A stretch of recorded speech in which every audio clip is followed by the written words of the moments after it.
Hi folks, John with the Wingman 115 channel. Today we're going to be talking about the Sharpfinger 152 OTG Generational Series. Let's go. If you folks have followed the channel for any length of time, you know that this was one of the first knives that I ever got. It's an old school 152 from the 1970s. It was given to me by my father.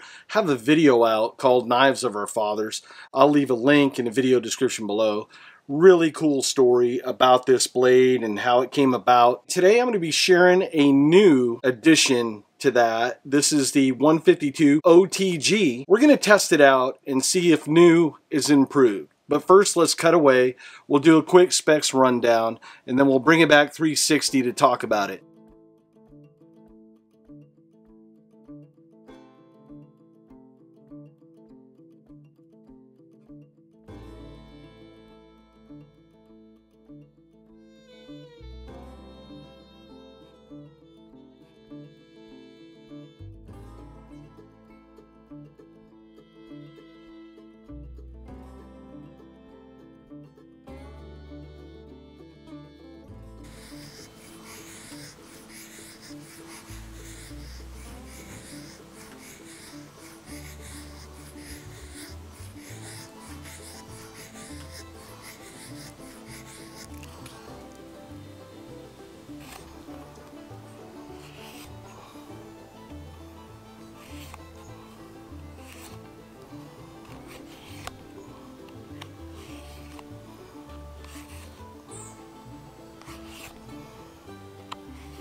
Now let's do some final thoughts on the 152 OTG. Let's talk about the sheaths. Have my old school 152, and you can tell it's old school because it has the flap that's crossing over the blade.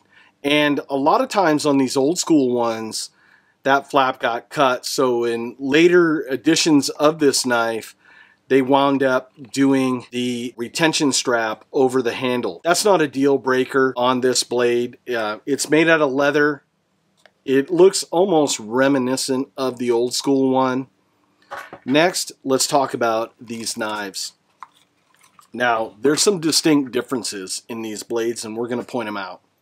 I don't know if it's good or bad. It's up for you to decide. We're going to start at the handle and work our way forward. First off, the old school 152 had what they called a saw-cut Delrin handle. The new one has a bone handle. Where the difference lies is in the thickness of the handle. Thickness of the handle of the older version is a lot thicker than the newer version. And what I found is when using the newer version, it was harder to do intricate work with it because the handle was so thin. Whereas the older model had a wider handle. So if you have large hands, it may be an issue for you having the newer version. Now, as far as the bone handle, I don't know how well that's going to hold up as opposed to the old school Delrin handles. These things were pretty much bomb-proof. Now, another distinct difference that you're going to see is lanyard hole. The old school 152 has a lanyard hole where the new one does not. I think they missed a mark on that. And the reason being is I grew up in northern Maine. We did a lot of ice fishing. There's a lot of times if you want to do activities in the winter, you have to go outside in the snow. If you drop your blade in the snow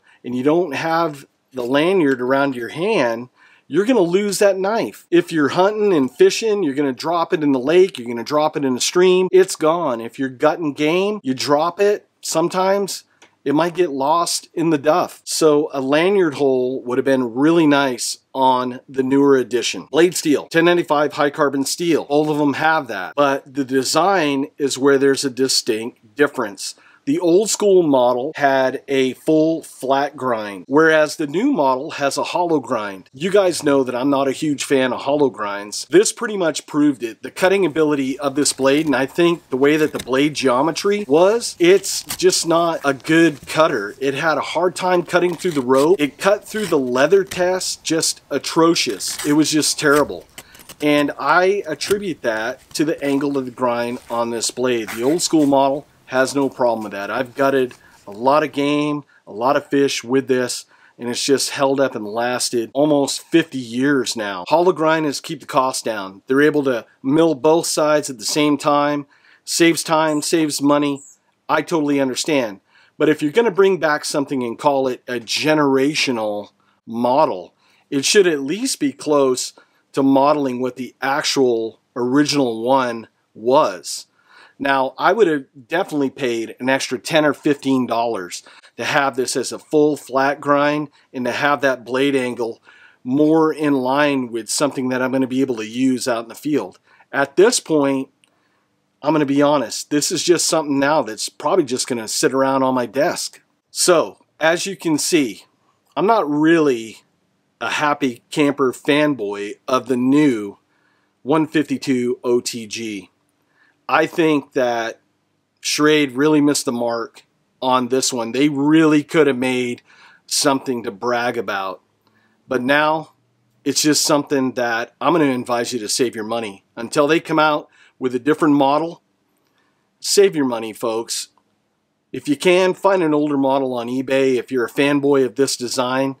And if you got to pay a little extra money, at least you're going to know you're going to get a full flat grind and the edge angle is going to be different and you're going to be able to use it in hard use. This one's so thin that I honestly believe that if I'm boning out a deer and elk, if I had my trap line again and I'm skinning beaver and muskrat and stuff like that, I don't think this blade would hold up.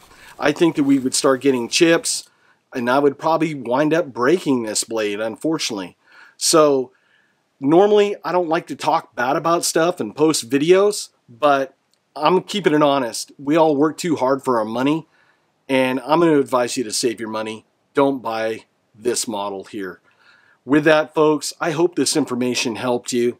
This is John with the Wingman 115 channel, and I'll see you on the next video. Take care.